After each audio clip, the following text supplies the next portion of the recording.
ఇక పాకిస్తాన్కు ఇటు భారతదేశానికి మధ్య జరుగుతున్నటువంటి యుద్ధానికి మధ్యవర్తిగా వ్యవహరించినటువంటి ట్రంప్ మొత్తానికి రెండు దేశాల మధ్య యుద్ధాన్ని అయితే ఆపేసిండు. ట్రంప్ మాట మీద ఇక నరేంద్ర మోదీ ఒప్పుకున్నాడు. ఎందుకు ఒప్పుకున్నాడు అంటే మోదీకి ట్రంప్ అంటే చాలా అభిమానం. ట్రంప్ చెప్పిండు కదా, సరే ఈసారి పాకిస్తాన్ వదిలిపెడదామనేటువంటి ఆలోచనతోని పాకిస్తాన్కు మొత్తానికి భిక్ష పెట్టేసిరు. ఏది బతుకుదెరువు భిక్ష పెట్టిరు మన భారత్ మొత్తానికి. ఇక పాకిస్తాన్ వంకర బుద్ధి ఇప్పటికైనా మార్చుకుంటే బాగుంటుంది, లేదంటే ఇక గట్టి గుణపాఠం చెప్తుంది భారత్. ఇక ట్రంప్ మధ్యవర్తిగా ఉండి ఇప్పుడు అమెరికా ప్రధాని అట్లాగే భారత్ ప్రధానితోని రాత్రి మొత్తం చర్చలు కొనసాగించి ఇక కాల్పుల విరమణ మొత్తానికి చేసినటువంటి ఆ ట్రంప్ మాట మీదకేరి మరి అమెరికా దొంగనా కొడుకులు ఇప్పటికైనా సక్రమంగా ఉంటారా, మరి లేకపోతే మళ్ళా ఏదో రాత్రి వేళ అర్ధరాత్రి వేళ మళ్ళీ రాకెట్లు పంపడం లేదంటే డ్రోన్లు పంపించి యుద్ధం చేయాలనేటువంటి ఆలోచన చేస్తారా, ఇక చూడాలి. ఎందుకంటే ఇక్కడ అమెరికా మరేది పాకిస్తాన్ వాళ్ళ బుద్ధి వంకర బుద్ధి. వాళ్ళకు ఉన్నటువంటి మెదడు కూడా కుక్కల మెదడే ఉన్నట్టున్నది. మొత్తానికి పాకిస్తాన్ వాళ్ళ నెత్తిల కుక్కలకు సంబంధించిన మెదడే ఉన్నట్టున్నది. చెప్పినాక కూడా మళ్ళీ వాళ్ళు విరుచుకుపడేటువంటి ప్రయత్నం కూడా చేయొచ్చు. ఎందుకంటే వాళ్ళ దగ్గర బలం లేకపోయినా బలహీనంతోనైనా వాళ్ళ అయితే ఇంకొక విషయం ఏంటంటే వాళ్ళ దాంట్లో ఉన్నటువంటి రక్షణ శాఖ మంత్రి పాక్ రక్షణ శాఖ మంత్రి కూడా చెప్తా ఉన్నట్ట మన ఆయుధాలన్నీ కుప్పగూలిపోయినాయి, ఇక మన దగ్గర ఆయుధాలు లేకుండా పోయినాయి, మన డ్రోన్లు కూడా మొత్తం సామాగ్రి కూడా మొత్తం పేలిపోయింది, ఇక మన దగ్గర ఏం లేకుండా అయిపోయింది, మనం యుద్ధం చేయడం కూడా చాలా కష్టమే అని అమెరికా అధ్యక్షుడైనటువంటి ట్రంప్ దగ్గర పోయి కాళ్ళు పట్టుకోవడం జరిగింది. ఇక కాళ్ళు పట్టుకొని కాళ్ళ బేరానికి వస్తే అప్పుడు ట్రంప్ మొత్తానికి ఇటు మోదీని అటు ప్రధాని పాక్ ప్రధాని ఇటు పోతే ఇండియా ప్రధాని ఇద్దరిని కూడా ఒక దగ్గర కూర్చుండబెట్టి చర్చలు పెట్టేసి మొత్తానికి కాల్పుల విరమణ మాత్రం జరిగింది. ఇక పాకుది మొత్తం వంకర బుద్ధి, చక్కగా లేనేలేదు ఆ బుద్ధి, పాకిస్తాన్ వాళ్ళది వంకర బుద్ధి. ఇక కాల్పుల విరమణకు మొత్తానికి భారత్ పాక్ ఒప్పుకున్నాయి. మధ్యవర్తిత్వం వహించి ఇరు దేశాల ప్రధానులతో ఇక రాత్రంతా చర్చలు తక్షణమే పూర్తి స్థాయి కాల్పుల విరమణ పాటించేందుకు కూడా ఇక భారత్ పాక్ అంగీకరించాయని కూడా ప్రకటించేందుకు సంతోషిస్తున్నా.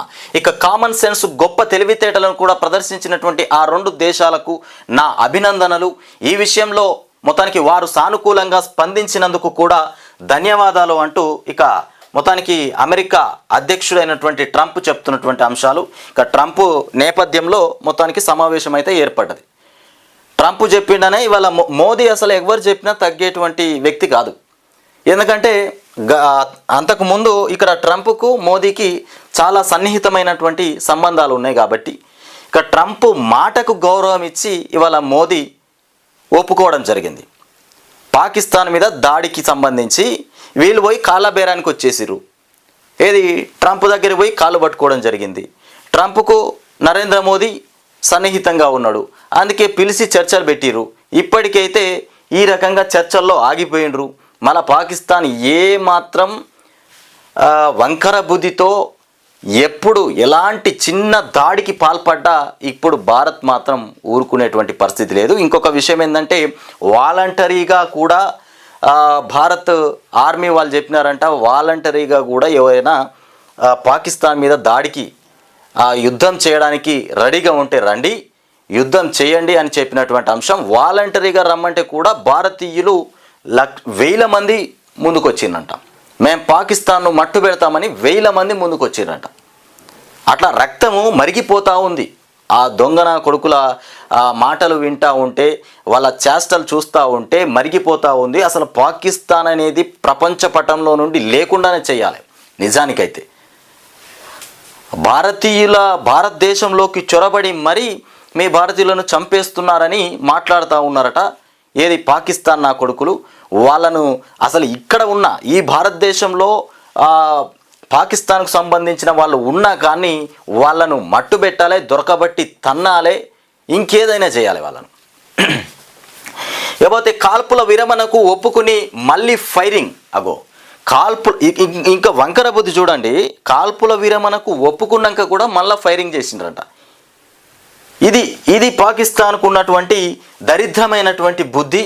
అసలు పాకిస్తాన్లోనే అసలే క్షమించకూడదు. ఏదో ట్రంప్ మధ్యలో ఉన్నాడని మోదీ ఒప్పుకోవడం జరిగింది, కానీ అసలు పాకిస్తాన్ని క్షమించనే కూడదు. మొత్తానికి ధ్వంసం చేసి పడేయాలి, నామరూపం లేకుండా చేసి పడేయాలి. ఇకపోతే సామాన్య ప్రజలే లక్ష్యంగా కాల్పులు, మొత్తానికి డ్రోన్ అటాక్స్. జమ్మూ కాశ్మీర్, పంజాబ్, రాజస్థాన్, గుజరాత్ పైన కూడా డ్రోన్లు. శ్రీనగర్లో మళ్ళీ సైరన్ల మోత, ఇక బ్లాక్అవుట్. భారీగా పేలుడు, కాల్పుల శబ్దాలు ఇక వినిపించాయన్నటువంటి మొత్తానికి Omar Abdullah. Air defence alert. ఇక అన్ని చోట్ల పాక్ డ్రోన్ల కూల్చివేత. మొత్తానికి ఎక్కడ చూసుకున్నా పాకిస్తాన్కు సంబంధించినటువంటి డ్రోన్లు భారతదేశంలో చొరబడతా ఉంటే ఎక్కడ కూల్చిపడేసినటువంటి డిఫెన్స్ సిస్టమ్స్. ఈ డిఫెన్స్ 400 డిఫెన్స్ సిస్టమ్ అనేది కూడా మనకు రష్యా అందించింది. రష్యా ప్రపంచంలోనే చాలా పెద్ద దేశం. ఈ రష్యా ఇవాళ భారత్కు అండగా నిలబడ్డది. మొత్తానికి ఇక పాకిస్తాన్ వాళ్ళకు చుచ్చుపడతా ఉన్నది మొత్తానికి. ఇకపోతే జమ్మూ సరిహద్దుల్లో పాక్ డ్రోన్లను కూడా పేల్చేస్తున్నటువంటి ఎయిర్ డిఫెన్స్ సిస్టమ్. ఇకపోతే రాజస్థాన్లోని ఇక బార్మార్లో కూడా శనివారం రాత్రి బ్లాక్అవుట్. మొత్తానికి ఇక్కడ చూస్తున్నటువంటి విజువల్స్ ఇది రాజస్థాన్లోని బార్మర్లోని శనివారం రాత్రి కూడా అక్కడ బ్లాక్అవుట్ చేసేసారు మొత్తం. ఇక పాకిస్తాన్ మళ్ళీ తన వంకర బుద్ధిని బయట పెట్టుకుంది. కాల్పుల విరమణకు అంగీకరించి కొన్ని గంటలు కూడా గడవక ముందే ఒప్పందానికి తూట్లు పొడిచి మళ్ళీ దాడులకు తెగబడింది. ఇక పాక్ బలగాలు సాధారణ పౌరులనే టార్గెట్గా చేసుకుని రాత్రిపూట ఎల్ఓసి నుంచి పెద్ద ఎత్తున కాల్పులు జరిపాయి. శనివారం సాయంత్రం కూడా కాల్పుల విరమణకు అంగీకరించినట్టు ప్రకటన చేసినటువంటి పాక్ ఆ తర్వాత కొన్ని గంటలకే మళ్ళీ కుక్కతోక వంకర అన్నట్టుగా సరిహద్దు వెంబడి కాల్పులు జరుపుతూ ఇక డ్రోన్ దాడులకు కూడా పాల్పడింది. దాదాపు 3 గంటల పాటు జమ్మూ కాశ్మీర్, పంజాబ్, రాజస్థాన్, గుజరాత్ రాష్ట్రాల్లోని ఆయా ప్రాంతాలపైన మళ్ళీ డ్రోన్ దాడులు చేసింది. జమ్మూ కాశ్మీర్లోని శ్రీనగర్తో పాటు పంజాబ్లోని అమృత్సర్, రాజస్థాన్లోని అట్లాగే జైసల్మేర్, ఇకపోతే పోఖ్రాన్ పైకి ఇక పాక్ డ్రోన్లు కూడా రాగా వాటిని మన బలగాలు మొత్తానికి యాంటీ ఎయిర్ క్రాఫ్ట్ మొత్తానికి గన్స్తో పేల్చేశాయి. శ్రీనగర్లో మళ్ళీ సైరన్ మోతలు మోగాయి.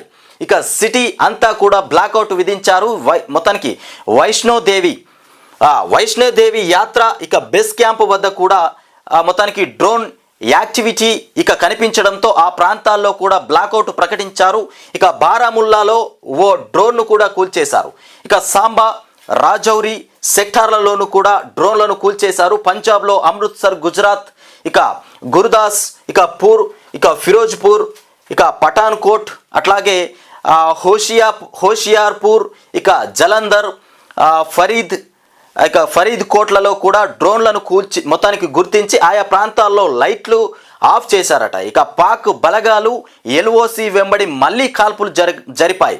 ఇక జమ్మూలోని మొత్తానికి ఆక్నూర్, రాజౌరి, ఆర్ఎస్ పురా ఇక సెక్టార్స్లో మొత్తానికి మొత్తానికి ఆర్టిలరీ షెల్లింగ్కు కూడా పాల్పడ్డాయి. గుజరాత్లోని కచ్ జిల్లాలోనూ పాక్ డ్రోన్లు కనిపించాయి. ఇక అన్ని చోట్ల కూడా పాక్ దాడులను మన బలగాలు ధీటుగా తిప్పికొట్టాయని కూడా అధికారులు వెల్లడించినటువంటి అంశం. వాళ్ళు పాకిస్తాన్ దొంగనా కొడుకులు ఎన్ని ఎత్తుగా లేచినా వాటికి మన భారత ఆర్మీ ధీటుగా సమాధానం చెప్పింది. ఎక్కడ కూడా పాకిస్తాన్కు సంబంధించినటువంటి ఒక్క డ్రోన్ కూడా ఇండియాలో ప్రవేశించకుండా ఆర్మీ గట్టిగా అక్కడ యుద్ధం అయితే చేసినటువంటి అంశం.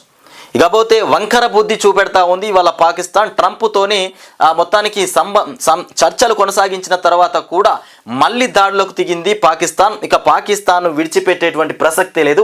మళ్ళీ ఉగ్రదాడి జరిగితే యుద్ధమే అని చెప్తున్నాడు మోదీ. ఇక భారత్ స్ట్రాంగ్ వార్నింగ్ ఇచ్చింది. ప్రధాని మోదీ ఇక హై లెవెల్ మీటింగ్ పాల్గొన్న రాజ్నాథ్, ఇక త్రివిధ దళాలు చీఫ్లు కూడా పాల్గొనడం జరిగింది. మొత్తానికి ఇక పాకిస్తాన్కు గట్టిగా సమాధానం ఇచ్చినటువంటి మోదీ ఇంకొకసారి పాక్ ఉగ్రదాడులకు ఇట్లా చేస్తే ఇక ఊరుకునేటువంటి ప్రసక్తే లేదని కూడా స్పష్టం చేసింది. ఇక ప్రారంభ వేడుకల్లో పాల్గొన్న సీఎం రేవంత్, అది అందాల పోటీలకు సంబంధించినటువంటి అంశం.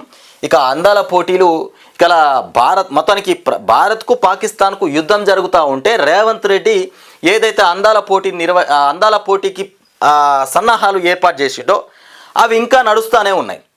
ఇక యుద్ధాలు జరుగుతూ ఉన్నాయి పాకిస్తాన్కు భారత్కు మధ్య. మరి ఇప్పుడు అందాల పోటీ విరమించుకుంటే బాగుంటుంది, ఎందుకంటే ఎక్కడెక్కడి నుండో వస్తూ ఉంటారు అందాల పోటీకి, అందాల తారలు వస్తూ ఉంటారు.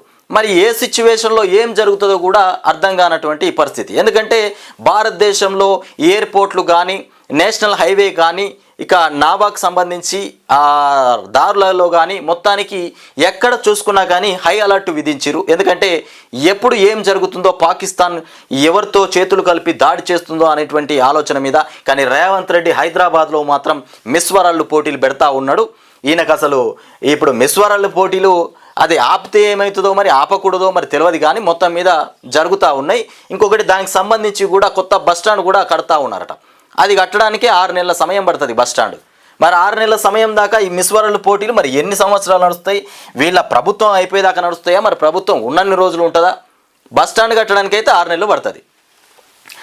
ఇకపోతే అందాల పోటీలు ఆరంభం. మొత్తానికి హైదరాబాద్లో అట్టహాసంగా మొదలైనటువంటి మిస్ వరల్డ్ పోటీలు ముఖ్య అతిథిగా హాజరై ప్రారంభించినటువంటి రేవంత్ రెడ్డి అందాల పోటీలు ప్రారంభించిందట. ఇక ముఖ్య అతిథి ఆయనే కాకపోతే ఇంకెవరు ఉంటారు? కేసీఆర్ని ఇట్లా పిలుస్తాడా ఏంది? ఆయన తీసుకొచ్చిందేనా ఈ మిస్ వరల్డ్ పోటీలు పెట్టేది ఆయన్నే, అందాల పోటీలు పెట్టేది రేవంత్ రెడ్డి. మరి ఆయన్నే దాన్ని ప్రారంభోత్సవం చేస్తాడు, దానికి ఆయన్నే ముందుంటాడు, ప్రారంభించాల్సింది అతనే. మరి కేసీఆర్ని అయితే పిలువడు. ఇక పోతే మన ఇంకొకరు ఎవరు, బండి సంజయ్ని కూడా పిలువడు. బీజేపీ వాళ్ళు వద్దు, బీఆర్ఎస్ వాళ్ళు వద్దు, ఆయన పెట్టుకున్నాడు కదా ఈ అందాల పోటీలకు సంబంధించి. ఇక రాష్ట్ర గీతం జయ జయ హే తెలంగాణతో కార్యక్రమం షురు. ఇక జయ జయ హే తెలంగాణ పాట వీళ్ళు కేసీఆర్ ఓ పాట తయారు చేస్తే అందులోకి వెళ్ళి కాకతీయ తోరణానికి సంబంధించి అది తీసేసిరు. తెలంగాణ తల్లి విగ్రహంలో కొన్ని మార్పులు చేసి పడేసిరు. మొత్తానికి జయ జయ హే తెలంగాణతో ప్రారంభించిరట.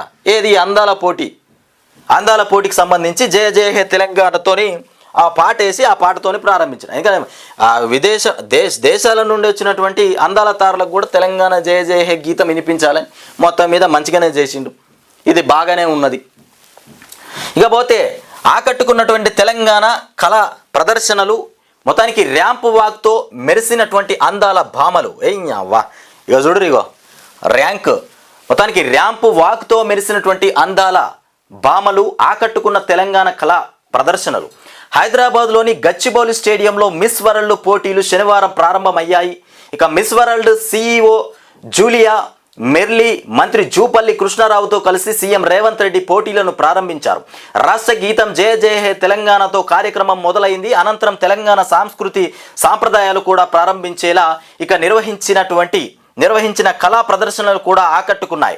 దాదాపు 250 మంది చిన్నారులు చేసినటువంటి పేరిని నృత్యం, ఇక గుస్సాడి, కొమ్మ, కోయ నృత్య ప్రదర్శనలు కూడా ఒగ్గుడోలు కళా రూపాలు కూడా అలంకరించాయి. మొత్తం తెలంగాణకు సంబంధించినటువంటి సాంప్రదాయాలతోని మొత్తానికి అందాల పోటీలను అయితే ప్రారంభించడం జరిగింది రేవంత్ రెడ్డి గారి చేతుల మీదుగా. ఇక పాక్తి మొత్తానికి దుర్మార్గపు చర్య అంటూ విక్రమ్ మిశ్రీ చెప్తున్నటువంటి అంశం. దుర్మార్గపు చర్య, అడ్డమైన చర్య, బుద్ధి లేని చర్య, సిగ్గులేని చర్య, అన్ని విధాలుగా చెప్పుకోవచ్చు పాకిస్తాన్కి సంబంధించి. ఇక 45 డిమాండ్లకు ఓకే. అయితే ఈ ఉద్యోగులకు సంబంధించి సమస్యలకు సంబంధించి త్రిసభ్య కమిటీ ఏదైతే వేసిరో దాంట్లో 45 డిమాండ్లకు ఓకే చెప్పేసినారంట. ఉద్యోగుల డిమాండ్ల పరిష్కారానికి త్రిసభ్య కమిటీ మొత్తానికి కసరత్తు. దీనికి నవీన్ మిట్టల్ చైర్మన్గా ఉన్నటువంటి అంశం. ఇకపోతే ఆర్థిక భారం లేనివి ముందుగా అమలు చేయాలని యోచన. మిగతా 12 డిమాండ్లు దశల వారీగా అమలు త్వరలోనే సీఎంకు కమిటీ నివేదిక. రేవంత్ రెడ్డి దగ్గరికి ఒక్క విషయం ఏంటంటే 45 డిమాండ్లకు ఓకే అని చెప్పిరట. ఇక్కడ విషయం ఏంటంటే మొత్తానికి ఎన్ని డిమాండ్లు కానీ 57 డిమాండ్లు అనుకుంటా, ఏది ఉద్యోగులకు సంబంధించినటువంటి సమస్యల మీద ఒక త్రిసభ్య కమిటీ ఏర్పాటు చేసి ఆ సమస్యలన్నిటి మీద మేము ప్రభుత్వం నుండి మేము చేసి పెడతాం అనేటువంటి అంశం మీద కమిటీ ఏర్పాటు చేశారు. అందులో మొత్తానికి 47 డిమాండ్లకు ఓకే చెప్పిరట. ఈ 47 డిమాండ్లలో ఆర్థికంగా పైసలతోని పని లేని డిమాండ్లు అయితే ఓకే చేయరు. ముందుగా అవి తీసుకోండి, పైసలతోని పని లేని తీసుకోండి, పైసలతోని పని ఉన్నాయి మాత్రం ఆలోచించండి, ఆపండి అని చెప్పిరట. ఎందుకంటే ఆర్థికంగా రేవంత్ రెడ్డి ఆల్రెడీ దెబ్బతిన్నాడు, పైసలు లేకుండా పోయినాయి, ప్రభుత్వం ఆల్రెడీ దివాలా తీసింది, 1,52,000 కోట్ల రూపాయల అప్పు తీసుకొచ్చిన, 1,58,000 కోట్ల రూపాయల అప్పు తీసుకొచ్చిన, మళ్ళీ ఆ అప్పు ఈ అప్పు కట్టడానికి కూడా డబ్బులు తీసుకొచ్చి కట్టడం అవుతుంది. ఇవన్నీ మాట్లాడుతూ ఉన్నాడు ఇవాళ రేవంత్ రెడ్డి. ఇకపోతే సర్కారు ముందు ఉద్యోగుల జేఏసీ ఉంచినటువంటి 57 డిమాండ్లు అయితే మొత్తానికి 45 డిమాండ్లకు ఓకే చెప్పేసారు. 50 డిమాండ్లు అడిగితే 47 డిమాండ్లకు ఓకే చెప్పారు. అందులో ఆర్థిక డబ్బుతోని సంబంధం లేని డిమాండ్లు అయితే ఓకే చేయండి. 12 డిమాండ్లు దశల వారీగా అమలు చేయాలంట. అమలు. ఇకపోతే 57 డిమాండ్లలో ఆర్థిక భారం లేని 45 డిమాండ్లను తొలుత అమలు చేయనున్నట్టు కూడా తెలిసింది. ఇక ఆర్థిక భారం పడేటువంటి 12 డిమాండ్లను కూడా మాత్రం దశల వారీగా అమలు చేయాలని భావిస్తున్నట్టు కూడా సమాచారం. 12 డిమాండ్లేమో పైసలతో కూడుకున్నాయి, ఇక 45 డిమాండ్లేమో పైసలతోని కూడుకొనివి, ఉత్తుత్తగా అయిపోయే పనులు అన్నట్టువి. వీటిని అయితే తక్షణమే పూర్తి చేయరని చెప్తా ఉన్నారు. ఏది 45 డిమాండ్లను. ఇకపోతే సీనియర్ ఐఏఎస్ నవీన్ మిట్టల్ ఆధ్వర్యంలో ఏర్పాటైనటువంటి త్రిసభ్య కమిటీ ఉద్యోగుల డిమాండ్లను కూడా 2 కేటగిరీలుగా విభజించింది. ఆర్థిక భారం లేనివి, ఆర్థిక భారం పడే డిమాండ్లను ఇక మొత్తానికి వేరువేరు చేసింది. ఈ మేరకు ఉద్యోగ సంఘాలతో చర్చించి నివేదిక రెడీ చేస్తున్నది. త్వరలోనే ఆ నివేదికను కూడా సీఎం రేవంత్ రెడ్డికి అందించనున్నట్టు కూడా తెలుస్తున్నటువంటి అంశం. ఇకపోతే 5 కీలక ఉగ్రవాదులు హతమైపోయారట. ఈ ఉగ్రవాదులు ఎక్కడి నుండి వచ్చిర్రా నాయన? మళ్ళా ఆపరేషన్ సింధూర్లో లష్కరే జైషే మొత్తానికి 5 కీలకమైనటువంటి ఉగ్రవాదులు. ఇట్లా కీలకమైనటువంటి ఉగ్రవాదులు ఇప్పటికీ ఎంతమంది ఇంకా చాలామంది ఉంటారు ఆ ఉగ్రవాదులు. మొన్న సింధూరు మొదటి ఆపరేషన్లోనే 9 స్థావరాల్లో మొత్తానికి 100 మందిని హతమార్చినటువంటి అంశం. 100 మందిని హతమార్చిర్రు. ఇకపోతే టెర్రరిస్టులను కూడా మట్టుబెట్టినటువంటి మన ఆర్మీ మొత్తానికి ఆపరేషన్ సింధూర్లో లష్కరే జైషే ఇక టెర్రరిస్టులను కూడా మట్టుబెట్టిన మన ఆర్మీ. వారిలో 2 జైషే చీఫ్ మసూద్ అజార్ ఇక బామ్మర్దులు కూడానంట. అజార్ బామ్మర్దులు. ఇకపోతే ఇక్కడ చూస్తున్నటువంటి యూసుఫ్ అజార్, ఈయన పేరు యూసుఫ్ అజార్. ఇక ముదస్సర్ ఇక ఖదాయిన్ ఖాస్, ఇతని పేరు ముదస్సర్ ఖదాయిన్ ఖాస్. ఇకపోతే ఈయన పేరు వచ్చేసి అబు ఆకాష. ఈ పేర్లు అయితే అద్భుతంగా ఉన్నాయి. ఇకపోతే మన ఆర్మీ చేపట్టినటువంటి ఆపరేషన్ వచ్చేసి సింధూర్లో లష్కరే తోయిబా, జైషే మహమ్మద్ టెర్రర్ గ్రూప్లకు కూడా చెందినటువంటి 5 కీలక ఉగ్రవాదులు హతమయ్యారు. పహల్గామ్ ఉగ్రదాడికి ప్రతీకారంగా మొత్తానికి ఈ నెల 7న మన ఆర్మీ ఆపరేషన్ సింధూర్. ఇకపోతే మన ఆర్మీ చేపట్టినటువంటి ఆపరేషన్ సింధూర్లో లష్కరే తోయిబా, జైషే మహమ్మద్ ఇక టెర్రర్ గ్రూప్లకు చెందినటువంటి 5 కీలక ఉగ్రవాదులు కూడా హతమయ్యారు. మొత్తానికి 5 కీలకమైనటువంటి ఉగ్రవాదులు. ఈ కీలకమైనటువంటి ఉగ్రవాదులు కూడా హతం అయినటువంటి అంశం. ఇకపోతే మొత్తానికి ఆర్మీ ఇవాళ భారత్ ఆర్మీ వ్యక్తిగతంగా ముందుకు వస్తూ ఉన్నది. పాకిస్తాన్ మీద దాడి చేయడానికి మొత్తానికి వ్యక్తిగతంగా వాళ్ళ మనస్ఫూర్తిగా వ్యక్తిగతంగా ముందుకొచ్చి ఇవాళ పాకిస్తాన్ దొంగనా కొడుకులని మొత్తానికి మట్టు పెట్టేటటువంటి ఆలోచనతోని యుద్ధానికి వస్తూ ఉన్నటువంటి అంశం. ఇకపోతే 7న ఇక పహల్గామ్ ఉగ్రదాడికి ప్రతీకారంగా ఈ నెల 7న మొత్తానికి మన ఆర్మీ ఆపరేషన్ సింధూర్ చేపట్టి పాక్ ఆక్రమిత కాశ్మీర్ POKలోని 9 ఉగ్ర స్థావరాలను కూడా ధ్వంసం చేసింది. ఈ ఆపరేషన్లో 100 మంది టెర్రరిస్టులను కూడా మట్టుబెట్టినట్టు కూడా కేంద్ర ప్రభుత్వం ప్రకటించింది. అయితే వారిలో లష్కరే జైషే ఉగ్ర సంస్థలకు చెందినటువంటి 5 కీలక టెర్రరిస్టులు ఉన్నట్టు కూడా తాజాగా అధికారులు వెల్లడించారు. వీరిలో 2 జైషే చీఫ్ మౌలానా, ఇందులో 2 జైషే చీఫ్ మౌలానా ఇక మసూద్ అజార్ బామ్మర్దులు కూడా ఉన్నట్టు శనివారం తెలిపారు. ఈ బామ్మర్దులు ఎక్కడి నుండి వచ్చిర్రు నాయన? ఈ ఉగ్రవాదుల్లో కూడా బామ్మర్దులు. ఇకపోతే ముదస్సర్ ఖదాయిన్ ఖాస్ ఇక ఈయన పేరు చూడురి. ముదస్సర్ ఖదాయిన్ ఖాస్ ఇతడు మొత్తానికి మురిద్గేలోని లష్కరే హెడ్ క్వార్టర్స్ ఇన్ఛార్జ్ అంట. ఈయన వచ్చేసి ఇన్ఛార్జ్గా వ్యవహరిస్తూ ఉన్నారు. ఇతడు మురిద్గేలోని లష్కరే హెడ్ క్వార్టర్స్ ఇన్ఛార్జ్. ఇక ఇతనికి ముదస్సర్ అబు జుందాల్ అని పేర్లు కూడా ఉన్నాయి. ఇక ముదస్సర్ అంత్యక్రియలకు పాక్ సైనిక లాంఛనాలతో నిర్వహించింది. మొత్తానికి ఈయన అంత్యక్రియలను పాకిస్తాన్ సైనిక లాంఛనాలతోని మొత్తానికి నిర్వర్తించిందట. ఎందుకు నిర్వర్తించింది? పాకిస్తాన్ వాళ్ళు కదా, వాళ్ళు నిర్వర్తించుకుంటాడు. ఉగ్రనా కొడుకేనా వీడు, ఉగ్రవాదేనా, దుర్మార్గుడైనా, వాళ్ళకు కావలసిన వ్యక్తి కదా, వానికి సన్నాహాలతోని, ప్రభుత్వ సన్నాహాలతోని మొత్తానికి అంత్యక్రియలు ఏర్పాటు చేసిరట. ఇకపోతే హాఫీజ్ మహమ్మద్ జమీల్, ఇతడు కూడా జైసే చీఫ్ మసూద్ అజార్ పెద్ద బామ్మర్ది. ఈయన వచ్చేసి అజార్ పెద్ద బామ్మర్ది అంట. ఇక బహవల్పూర్లోని టెర్రరిస్టు క్యాంపు హెడ్ యువతను కూడా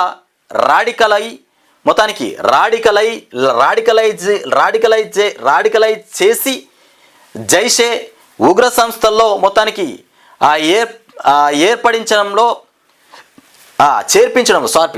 చేర్పించడంలో కీలక పాత్ర పోషించాడంట.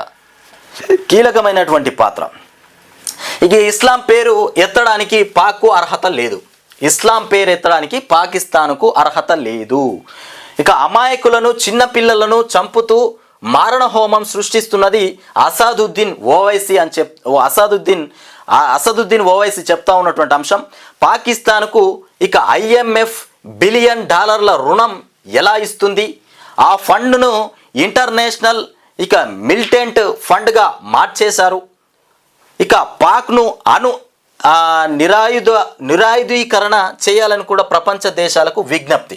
పాకిస్తాన్ను నిరాయుధీకరణ చేయాలని, అయితే ఆయుధాలు లేనటువంటి దేశంగా ప్రకటించాలి పాకిస్తాన్ను. ఎందుకంటే ఆల్రెడీ ఆయుధాలు లేనట్టే పాకిస్తాన్ దగ్గర. ఇప్పటికే ఉన్న ఆయుధాలన్నీ భారత్తోని యుద్ధం చేద్దామనేటువంటి ఆలోచన మీద బ్లాస్ట్ చేసి పడేసుకున్నారు. ఎక్కడి ధ్వంసం అయిపోయినాయి. ఇక ఏం లేకపోయేసరికల్లనే కదా పాకిస్తాన్ ప్రధాని పోయి ట్రంప్ కాళ్ళు పట్టుకున్నాడు. అక్కడ పాకిస్తాన్ వాళ్ళు పోయి ట్రంప్ కాళ్ళు పట్టుకుంటే ట్రంప్ ప్రధానిని పిలిచి, భారత్ ప్రధానిని పిలిచి, ఈ పాకిస్తాన్ ప్రధానితోని మొత్తానికి చర్చలు కొనసాగించి కాల్పుల విరమణ చేస్తే కూడా వంకర బుద్ధితో మళ్ళా పాకిస్తాన్ దాడి చేద్దామనేటువంటి ఆలోచన మీద భారత్ పాకిస్తాన్ సరిహద్దుల్లో ఉన్నటువంటి ప్రాంతాల్లో డ్రోన్లు దింపిర్రట. సిగ్గులేనటువంటి పాకిస్తాన్. ఇంకా కూడా సిగ్గు రాలే, ఇంకా బుద్ధి రాలే. ఇకపోతే డాలర్ల రుణం ఎలా ఇస్తుంది? ఆ ఫండ్ను కూడా ఇంటర్నేషనల్ మిలిటెంట్ ఫండ్గా మార్చేశారు. మొత్తానికి మంచి పని చేశారు. ఇకపోతే కాల్పుల విరమణ గంటల్లోనే పాక్ ఉల్లంఘన. కాల్పుల విరమణకు ఒప్పుకున్న తర్వాత గంటల్లోనే మళ్ళా ఉల్లంఘన చేసినటువంటి అంశం. ఇక పోరును వీడేందుకు తొలుత 2 దేశాల అంగీకారం. అట్లాగే DGMOల స్థాయి చర్చల్లో నిర్ణయం. అమెరికా సహా పలు దేశాల దౌత్య యత్నాలు కూడా సఫలం. రాత్రి పొద్దుపోయాక పరిస్థితిలో మొత్తానికి కొంత మార్పు. డ్రోన్లతో మళ్ళీ దాడులకు తెగబడిన పాక్. మొత్తానికి పంజాబ్, గుజరాత్, రాజస్థాన్, కాశ్మీర్లలో బ్లాక్అవుట్ కొనసాగింపు. ఎక్కడెక్కడ పంజాబ్లో, గుజరాత్లో, రాజస్థాన్లో ఇక్కడ బ్లాక్అవుట్ కొనసాగుతూ ఉన్నది. ఎందుకంటే ఇవి సరిహద్దు ప్రాంతాలు, సరిహద్దుకు సంబంధించినటువంటి రాష్ట్రాలు. ఏది? పంజాబ్, గుజరాత్, రాజస్థాన్. ఇకపోతే విరమణకు ముందు పాకిస్తాన్లో 8 సైనిక స్థావరాల్ని ధ్వంసం చేసిన భారత్. ఇక డ్రోన్లు, క్షిపణుల్ని కూడా విజయవంతంగా అడ్డుకున్న మన సైన్యం. కాశ్మీర్లో 7 మృతి. ఇక ఫలించిన అమెరికా దౌత్యం. పోరు విరమణకు ఒప్పించామన్న ట్రంప్. రంగంలోకి చైనా, అట్లాగే సౌదీ అరేబియా, G7, ఇక నవాజ్ షరీఫ్ కూడా. ఇకపోతే అమెరికా మధ్యవర్తిత్వాన్ని కూడా ప్రస్తావించని భారత్. ఇక భారత పాకిస్తాన్ పరస్పరం చర్చించుకుని విరమించినట్లు కూడా ప్రకటన చేసినటువంటి అంశం. ఇకపోతే కాల్పుల విరమణ పైన ప్రకటన చేస్తున్న విక్రమ్ మిస్రీ. ఇక పాకిస్తాన్ విదేశీ వ్యవహారాల శాఖ మంత్రి ఇషాక్ డార్. వీళ్ళ పేర్లు అయితే గమ్మత్తుగా ఉన్నాయి. మొత్తం పేర్లతోనే, ఆ పేర్లు ఎట్లా ఉన్నాయో బుద్ధి కూడా అట్లే ఉన్నది. పేర్లకు తగ్గట్టుగానే బుద్ధి కూడా అట్లే ఉన్నది వీళ్ళది. ఇకపోతే భారత్ పాక్ ఉద్రిక్తతలు మొత్తానికి చల్లారి మళ్ళీ వేడెందుకున్నాయట. అమెరికా మరికొన్ని దేశాల దౌత్యంతో మొత్తానికి 2 దేశాల అంగీకారంతో మొత్తానికి శనివారం సాయంత్రం 5 గంటల నుంచి కాల్పుల విరమణ అమల్లోకి వచ్చింది. ఈ మేరకు సైనిక కార్యకలాపాల డైరెక్టర్ అట్లాగే జనరల్ డీజీఎంఓ స్థాయిలో మొత్తానికి 2 దేశాల అధికారుల మధ్య చర్చలు ఫలించాయి. అయితే కాసేపటికే పాకిస్తాన్ మళ్ళీ దాడులకు దిగింది. పాకిస్తాన్ మాత్రం విడిచిపెట్టద్దిగా. అందాల పండుగ ఇక్కడ చూడుర్రి, రేవంత్ రెడ్డి నిర్వహించినటువంటి అందాల పండుగ. ఇది గచ్చిబౌలి ఇండోర్ స్టేడియంలో శనివారం జరిగినటువంటి మిస్ వరల్డ్ పోటీల ప్రారంభోత్సవంలో రేవంత్ రెడ్డి గారు అట్లాగే కూర్చున్నటువంటి జూపల్లి అక్కడ అప్పుడే పోతాడు. భారతదేశానికి పాకిస్తాన్కి సంబంధించినటువంటి అంశాల మీద మాట్లాడుతూ ఉంటాడు. మరి మనమందం నివాళులు అర్పించాలి మృతి చెందినటువంటి వీరులకు అంటాడు. మళ్ళీ అప్పుడే పోయి అందాల పోటీలు నిర్వహిస్తూ ఉంటాడు. అసలు ఏం చేస్తూ ఉన్నాడో కూడా అర్థమవుతలేదు ముఖ్యమంత్రి రేవంత్ రెడ్డి. ఇక ర్యాంపుపై తలుక్కున మెరిసినటువంటి సుందరీమణులు. ఇక ఇది చెప్పాలంటే గమ్మతే కానీ అక్కడక్కడ దేశాల నుండి సుందరీమణులు వస్తూ ఉంటారు. ఇక రేవంత్ రెడ్డి గారి ఆధీనంలోనే ప్రైజ్ కూడా ఇవ్వడం జరుగుతుంది. నాకు తెలిసి రేవంత్ రెడ్డి ఫైనల్ చేయాలి కావచ్చు. ఎవరికి ఇవ్వాలి, అందర తారలల్లా ఏ తారకు మొదటి బహుమతి ఇవ్వాలి, తెలంగాణ నుండి అవార్డు ఏ తారకు ఇవ్వాలనేది కూడా రేవంత్ రెడ్డి నిర్ణయం ఉంటుంది. తాను చేయాల్సిందే నిర్ణయం కూడా. ఇకపోతే నేటి ఉదయమే వెబ్సైట్ ఫలితాలు, ఇవాళ వెబ్సైట్ ఫలితాలు విడుదల కాబోతున్నాయి. వెబ్సైట్ మొత్తానికి ఇంజనీరింగ్, అగ్రికల్చర్, ఫార్మసీ విభాగం ఫలితాలు కూడా ఆదివారం 11వ తేదీ విడుదల కానున్నాయి.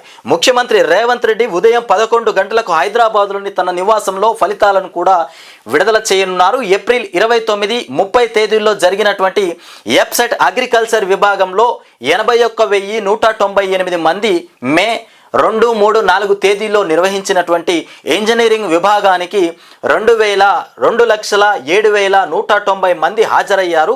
ఇక ఫలితాలు ఇవాళ వెబ్సైట్ ద్వారా మొత్తానికి బయటకు రాబోతున్నాయి. వెబ్సైట్ల ద్వారా ఫలితాలు తెలుసుకోవచ్చు. ఇకపోతే మత్తులో వైద్యులు కూడా మత్తులోనంట. ఇక 2 ఏళ్ల వ్యవధిలో 20 మంది డాక్టర్ల అరెస్ట్. డాక్టర్లు మత్తు తీసుకొని వైద్యం చేస్తే ఎట్లా అంటే వైద్య వృత్తి కూడా ఇంత నీచంగా తయారైపోతూ ఉన్నది. వైద్యులే ఏకంగా మత్తులో ఉంటా ఉన్నారట. మరి మత్తులో ఉండి వైద్యం చేస్తే సిగ్గులేని డాక్టర్లు మరి ఆరోగ్యం క్షీణించిన వీళ్ళ పరిస్థితి ఏంది, పేషెంట్ల పరిస్థితి ఏంది? మరి ఒక డాక్టర్ స్థాయిలో ఉండి మత్తు సేవించి మత్తు తీసుకొని వైద్య సేవల్లో పాల్గొనడం ఎంతవరకు నిజం? ఇట్లాంటి వాళ్ళను అసలు ఉరి తీయాలి.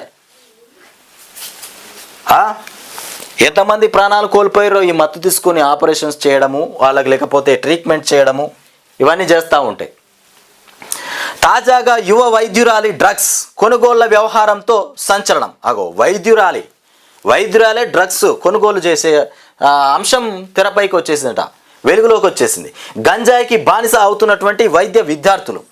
ఇక నాడిపట్టి ఆరోగ్య సమస్య ఏంటో చెప్పాల్సినటువంటి వైద్యుల్లో కొందరు డ్రగ్స్కు బానిసలుగా మారుతున్నారు. గత 2 ఏళ్లలో రాష్ట్ర వ్యాప్తంగా డ్రగ్స్ వాడకం, విక్రయాలతో ప్రమేయం ఉన్నటువంటి 20 మందికి పైగా ఇక వైద్యులపై మొత్తానికి పోలీసు కేసులు నమోదయ్యాయి. వీరిలో కొందరికి ఇక పునరావాస కేంద్రాల ద్వారా కూడా కౌన్సిలింగ్ అందించి మత్తు వ్యసనం నుంచి బయటపడేలా కూడా చేశారు.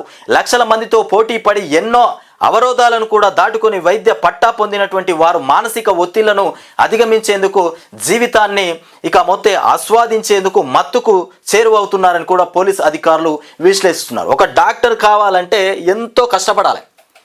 డాక్టర్ కావాలంటే అసలు ప్రపంచానికి సంబంధం లేకుండా చదువుకోవాలి. అంత చదవాలి. ప్రపంచంతో సంబంధం లేదు, ఏ బంధంతో సంబంధం లేకుండా కొన్ని సంవత్సరాల తరబడి కష్టపడి చదివితే డాక్టరు పట్టా పొందుతారు. అంత కష్టపడి డాక్టర్ పట్టా పొంది వైద్యం చేయాల్సినటువంటి ఒక డాక్టరు డ్రగ్స్కు అలవాటు అయిపోయి మరి వైద్యం చేస్తూ ఉంటే ఎట్లా ఉంటుంది? మరి టెన్షన్స్ నుండి తప్పుకోవడానికి డ్రగ్స్ తీసుకుంటే మరి ఇక్కడ పేషెంట్ పరిస్థితి ఏంది? రోగి పరిస్థితి ఏంది? రోగికి నయం చేయాల్సినటువంటి డాక్టరే తప్పుదోవ పడతా ఉంటే ఏం చేస్తారు? ఇక సంపాదన కోసం విక్రయంలోకి జగిత్యాలలోని ఈఎన్టీ ఆసుపత్రిలో పనిచేసేటువంటి వైద్యుడు మొత్తానికి సింథాటిక్ డ్రగ్స్కు అలవాటు పడ్డాడు. ఆపై ఇక అడ్డదారిలో మొత్తానికి సంపాదించేందుకు కూడా విక్రేతగాను మారాడట. అడ్డదారిగా సంపాదించడానికి కూడా మారిపోయినట డ్రగ్స్ తీసుకొని ఓ వైద్యుడు. ఇక సిబిఐ వలలో ఆదాయ పన్ను శాఖ కమిషనర్ ఏకంగా ఆదాయ శాఖకు సంబంధించినటువంటి కమిషనరే సిబిఐ వలలో చిక్కిండంట. ఇది చాలా గమ్మత్తైనటువంటి విషయం, నవ్వాల్సినటువంటి విషయం. ఇకపోతే సిబిఐకి అవినీతి తిమింగలం చిక్కింది. లంచం కేసులో ఏకంగా ఆదాయ పన్ను శాఖ కమిషనర్ అరెస్ట్ అయ్యారు. ప్రైవేటు సంస్థలకు అనుకూలంగా వ్యవహరించేందుకు మొత్తానికి 70 లక్షలు లంచం తీసుకున్నటువంటి కేసులో హైదరాబాద్ ఆదాయ పన్ను శాఖ కమిషనర్ మినహాయింపు విభాగం మొత్తానికి ఈయన పేరు జీవన్ లాల్ లావుడియా. ఇతనే కమిషన్ 70 లక్షల రూపాయలు లంచం తీసుకొని దొరికిపోయినట. ఇకపోతే కనిపిస్తోందా కాలువ ఇక తెగితే కన్నీళ్లు పారవా, కనిపిస్తుందా కాలువ తెగితే కన్నీళ్లు పారవా. ఇది ఎక్కడదో ఇది పాకిస్తాన్ వంకర బుద్ధి గురించి అయితే అన్ని పేపర్లు రాసుకొచ్చినాయి. ఇలా జరిగేది మొత్తం దేశవ్యాప్తంగా జరుగుతున్నటువంటి చర్చ అంతా పాకిస్తాన్ భారత్ యుద్ధమే. ఇక రణరంగమే వంకర బుద్ధి చూపించుకున్న పాకిస్తాన్ ఓవైపు కాల్పుల విరమణ ప్రకటన, 4 గంటల్లోనే మళ్ళీ భారత్పై కాల్పులు, జమ్మూ కాశ్మీర్ సరిహద్దుల్లో దాడి, డ్రోన్లతో వరుసగా అటాక్. ఇక మొత్తానికి తిప్పికొట్టిన భారత బలగాలు. పాక్ తీరుపైన కూడా సర్వత్రా విమర్శ. ఇక పాక్ బాధ్యత వహించాల్సిందే. కాల్పుల విరమణ పైన చర్యలు తప్పవు. ఎల్ఓసి దగ్గర కాల్పులు జరిపింది. కాల్పుల ఉల్లంఘనను కూడా తీవ్రంగా పరిగణిస్తున్నాం. పాక్ కాల్పులను కూడా ఆర్మీ అసమర్థవంతంగా తిప్పికొడుతుంది. మీడియాతో మొత్తానికి విక్రమ్ మిశ్రీ చెప్తున్నటువంటి అంశాలు. ఇకపోతే పాకిస్తాన్వి అన్ని అబద్ధాలే. పాక్ దాడిలో భారత ఆర్మీకి ఏం కాలేదు. ఇక భారత దాడితో పాక్ తీరని నష్టం. ఎల్ఓసిలో మొత్తానికి కోలుకొని దెబ్బ కొట్టామంటూ మొత్తానికి మీడియాతో భారత సైన్యం చెప్తున్నటువంటి అంశం ఎల్ఓసి. ఇకపోతే భారత దాడిలో టాప్ 5 ఉగ్రవాదులు కూడా హతమైపోయారు. మొత్తానికి టాప్ 5లో ఉన్నటువంటి ఉగ్రవాదులు మొత్తం ఖతమైపోయారు. ఆ 5గురే టాప్ 5లో ఉంటారట ఉగ్రవాదులు. వాళ్ళ పని చేసి పాడేశారు. సైనికులకు సెల్యూట్. మొత్తానికి సైనికుల కోసం రక్తదానానికి సిద్ధం, దేశం కోసం రక్తదానానికి సిద్ధం, దేశం కోసం యువతి యువకులు పాటుపడాలి అంటూ మాజీ మంత్రి హరీష్ రావు మొత్తానికి మల్లారెడ్డి కూడా మాట్లాడుతున్నటువంటి అంశాలు ఇవి. వచ్చేసి బార్డర్ సంఘీభావం తెలిపినటువంటి అంశం. ఇకపోతే రాష్ట్రం పిచ్చోడి చేతిలో రాయిలా మారిందంటూ మొత్తానికి అందాల పోటీలకు బీఆర్ఎస్ వ్యతిరేకం కాదు. రాష్ట్రం మొత్తానికి పిచ్చోడి చేతులకు పోయిందంట. ఆహ్లాదకరమైనటువంటి వాతావరణంలో జరగాలి. సీఎం తెలంగాణ పరువును కూడా దిగజారుస్తుండ్రు.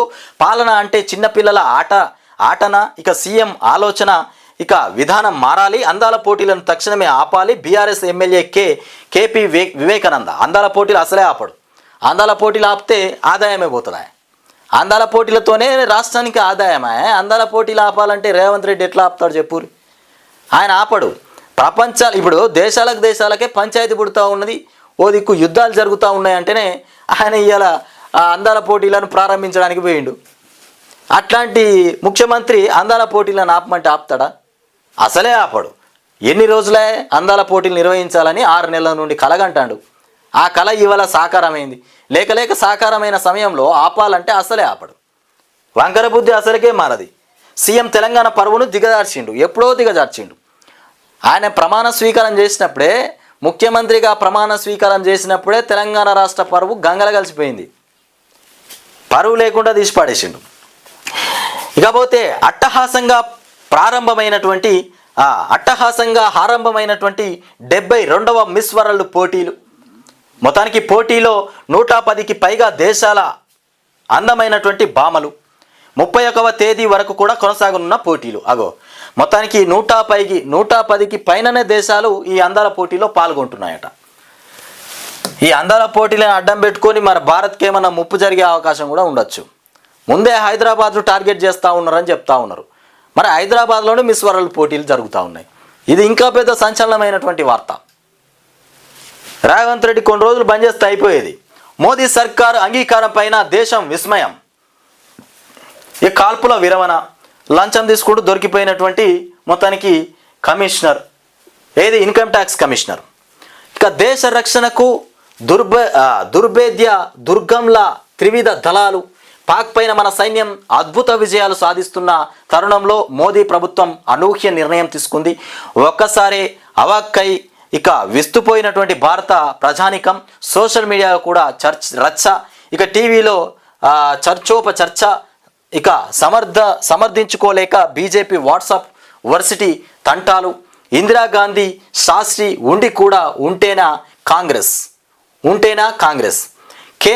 కేంద్రం తక్షణమే అఖిలపక్ష భేటీ నిర్వహించాలి, పార్లమెంట్లో విరమణ ఇవ్వాలి అంటూ జైరాం రమేష్.